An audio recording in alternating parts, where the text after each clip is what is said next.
Attention, ce que vous étiez sur le point de voir dans cette vidéo va profondément choquer. En termes de reconquête, aujourd'hui, nous pouvons dire que l'initiative est nôtre. Ça, c'est le volet le plus important. Pendant plusieurs années, depuis le début de cette guerre, nous avons été attentistes et l'ennemi qui donnait le rythme de la manœuvre.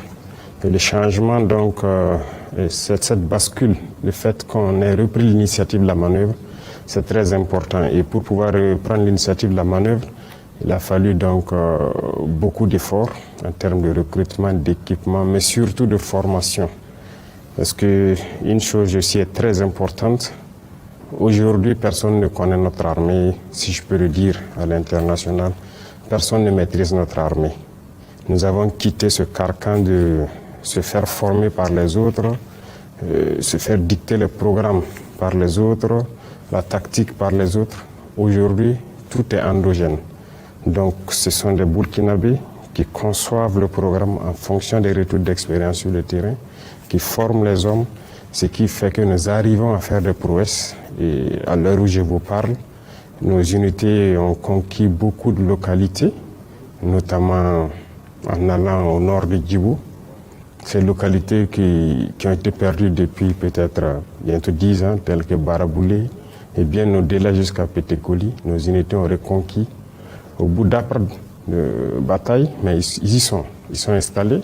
À l'est également, nous avons progressé en allant vers la frontière béninoise, notamment les villes carrefour telles que Nadiago et autres ont été reconquises et sont sous contrôle. Et nous progressons donc ainsi de victoire en victoire.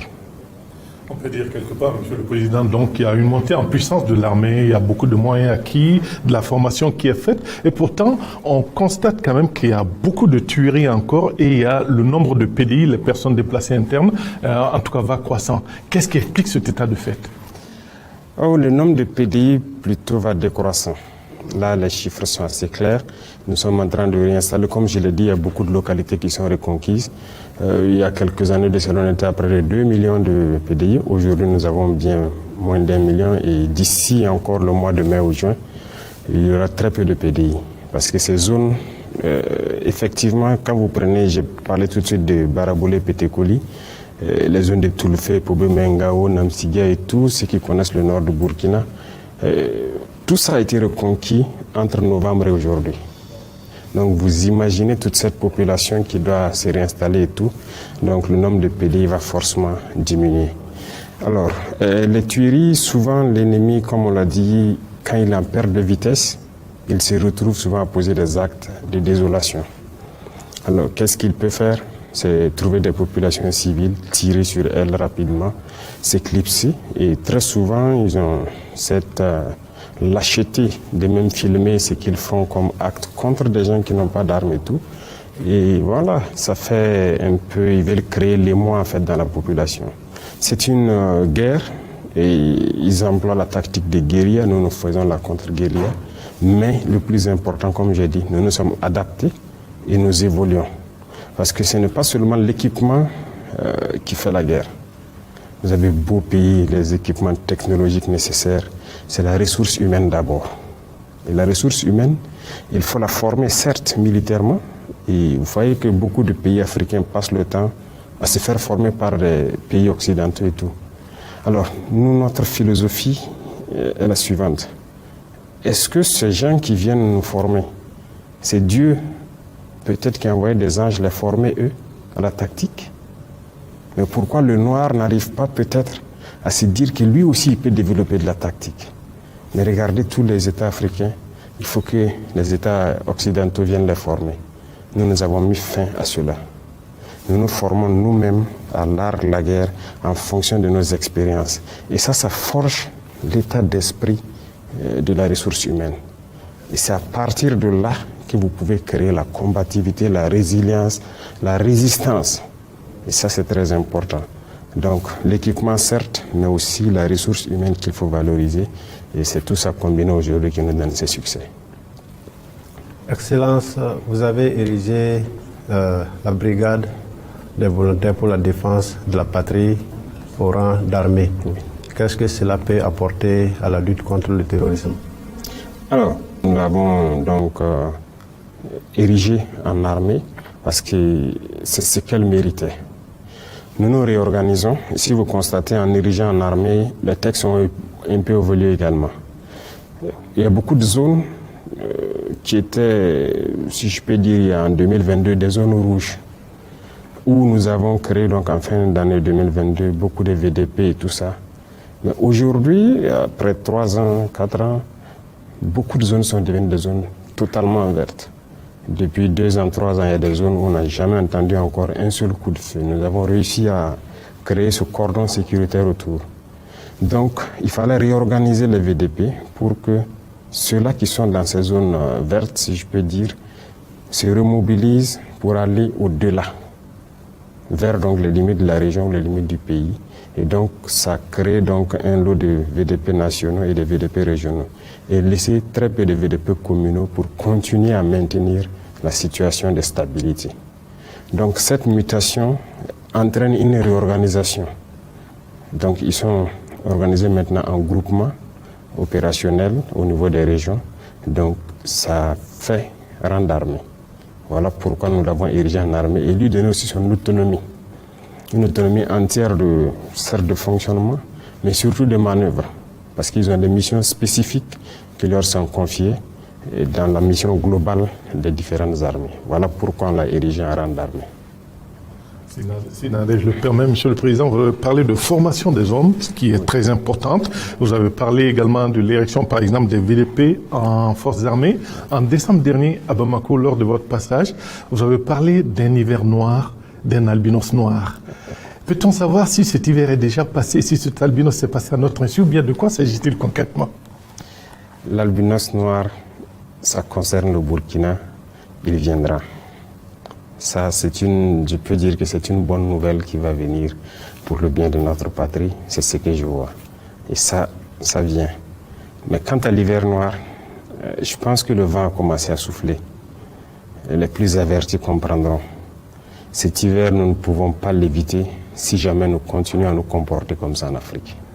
Ceux qui pourront rapidement se joindre pour qu'on puisse se protéger, tuer les loups, pour utiliser les poux et se protéger, couper le bois mort pour faire du feu ou ériger les collines qui vont stopper le vent. Ceux qui pourront le comprendre, le comprendront. Mais l'hiver est déjà là. Le vent a commencé à souffler et si, je dis bien si nous continuons dans ce comportement, nous, chefs d'État, rien ne peut l'empêcher. Alors, Excellence, vous l'avez dit tantôt, beaucoup de progrès sont enregistrés sur le terrain en matière de reconquête du territoire. Mais à quand la fin du terrorisme au Burkina? Je peux dire que le rythme auquel nous avançons actuellement depuis novembre, je peux vous rassurer qu'à ce rythme, on n'est pas trop loin. Parce que le plus important pour nous, c'était de changer totalement la manœuvre, d'éviter de faire ce qu'on avait l'habitude de faire depuis 8 ans, 10 ans. Parce que ces opérations ponctuelles, ces mêmes types de bases et tout, nous avons développé autre chose, un autre outil. Et quand nous l'avons testé, il est performant. Ce qui nous permet de partir dans des zones qui étaient comme des zones sanctuaires. J'aime parler en haut de Djibo. Vous voyez que cette zone était comme leur territoire. Personne ne pouvait s'y aventurer et tout. Mais aujourd'hui, nos unités ont percé et se sont installées. Et devinez, il y a des zones, quand ils sont arrivés, ce sont carrément des camps d'entraînement qu'ils ont trouvés. Bien construits, mieux construits, et vous avez trouvé des parcours d'obstacles mieux construits que dans nos centres de formation. Imaginez, ils se sont installés, ils ont importé tout le fer, le ciment et tout le nécessaire pour construire des bases d'entraînement.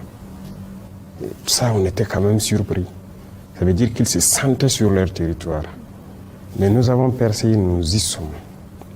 Ces territoires sont perdus parce c'était sous leur contrôle depuis plus de 10 ans. Les zones comme Pétegoli, d'ailleurs l'armée ne s'était jamais installée là-bas.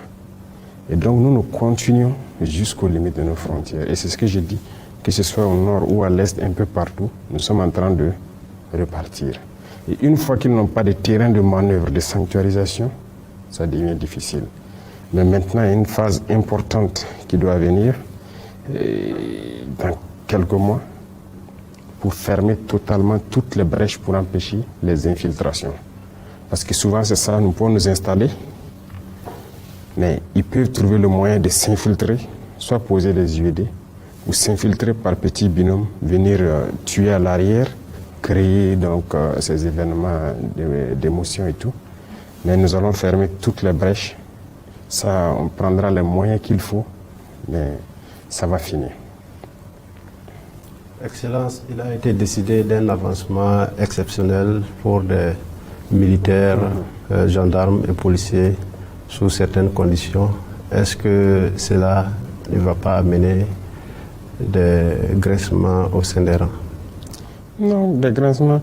Il n'y a aucune décision dans ce monde qui peut faire l'unanimité. Un soir, si vous dirigez une structure, aussi petite soit-elle, comprenez que c'est rare d'avoir une décision unanime.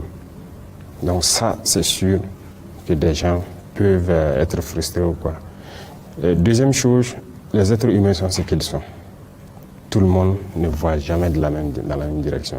Parce que nous n'avons pas la même capacité de comprendre les choses, même capacité d'analyser et tout, ça fait partie. Mais une chose est sûre, nous sommes en guerre. S'il y a des gens qui se distinguent par leur capacité à aller au-delà de leur mission, il va de soi qu'on les récompense. Il n'y avait pas ça dans l'armée, nous avons modifié les statuts et tout, et nous avons introduit cela. Et donc, nous demandons aux différents commandants d'unité qui sont sur le terrain avec leurs hommes. Il y a des hommes qui posent des actes de bravoure, des actes exceptionnels qui vont au-delà de leur mission. Et de motiver ça par des rapports. Et donc, la hiérarchie a une commission qui siège, qui regarde et qui décide maintenant de quels sont ceux-là. Par exemple, on prend un soldat qui, au cours d'un combat, son travail, ce n'est pas de diriger un groupe ou quelque chose. Parce que c'est le sergent qui peut avoir un groupe de combat qui le dirige et tout. Mais vous allez trouver des soldats qui, par les circonstances, se sont retrouvés à reprendre le contrôle d'un groupe, faire le combat et sortir leur unité d'une situation ainsi compliquée. Ce genre de soldat, il faut le récompenser parce qu'il a la capacité tactique d'être un sergent.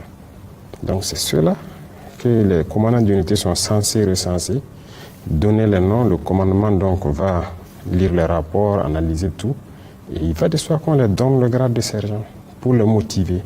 Parce qu'il y a d'autres personnes aussi, peut-être qui ont envie de faire plus, mais qui attendent de voir aussi la motivation derrière. Ça motive plutôt. Ça encourage ceux-là qui hésitent, qui ne veulent pas se donner, à se surpasser. C'est ce qu'on demande. Et dans la guerre, c'est très, très, très important. Quand un soldat, quand un combattant se surpasse, ça change le cours de la guerre. Vous voyez, quand il y a de la pression, il suffit qu'une seule personne décide de maintenir un certain feu ou de faire une certaine manœuvre. Et ça fait carrément basculer la manœuvre ennemie. Et ça, c'est très important. Donc moi, je trouve plutôt, au lieu de frustration, que ça encourage et ça motive. Puisqu'on parle de défense nationale, hein, Monsieur le Président, il y a